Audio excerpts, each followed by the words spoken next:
Kecelakaan beruntun terjadi di Jalan Raden Intan, Bandar Lampung. Kendaraan yang terlibat yakni mobil Toyota Calya berwarna putih bernomor polisi BE1193RF dan Toyota Innova warna hitam berplat BE1336BT dan seorang pesepeda. Kedua mobil ringsek akibat tabrakan tersebut, sementara seorang pesepeda dilarikan ke rumah sakit. Bagaimana kronologi kejadian kecelakaan ini akan dilaporkan rekan Hendra Sahputra, jurnalis dari Tribun Lampung yang saat ini sudah bergabung bersama kami di sana. Silakan, rekan Hendra. Oke, baik. Selamat siang, rekan Dea dan Tribuners sekalian. Terkait informasi tabrakan yang terjadi di Jalan Raden Intan ya kemarin sekitar pukul 7 pagi ya, itu bermula ketika memang mobil bermerek Calya berwarna putih itu melaju dari arah Jalan Tengku Umar menuju arah Jalan Raden Intan dengan kecepatan cukup tinggi ya.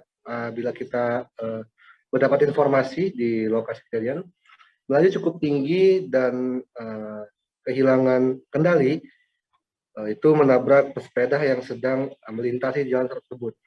Setelah daripada menabrak pesepeda, mobil kemudian tetap melaju dan menabrak daripada mobil berjenis Innova ya, mobil Kijang Innova hitam yang terparkir di depan salah satu hotel, dan itu juga baru ketika daripada menumbur mobil Kijang hitam itu ya, baru di situ berhenti. Informasi yang kami dapati juga bahwasanya pengendara mobil putih itu merupakan anggota TNI ya, yang kebetulan memang pada pagi itu sedang ingin menghadiri acara pembukaan olahraga.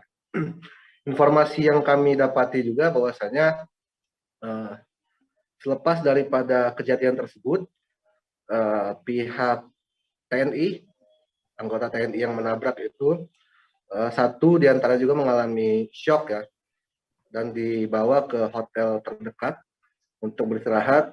Namun untuk pengendara mobil itu baik-baik saja, begitu juga dengan mobil yang terparkir ya, karena memang salah satu mobil pengunjung hotel.